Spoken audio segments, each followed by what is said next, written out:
Akurát točíme tu preto, lebo točíme prvý záber vlastne vo filme, kde uvidíte Beatrice de Neapol, postavu, ktorú hrám ja. Je to princezná z Talianska, ktorá vlastne zistí, že musí ísť na Slovensko sa vydať za princa, ktorý vôbec nepozná, aj keď sú zasnúbení od malička.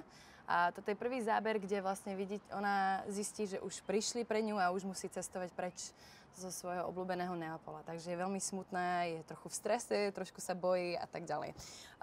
Vysvetlím trochu aj ten môj kostým.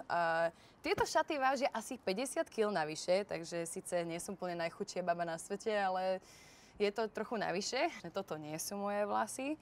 Robí sa to 3 hodiny ráno, začíname o 6, maskerky o 5, takže ešte raz ďakujem hlavne maskerkám a kostýmerkám.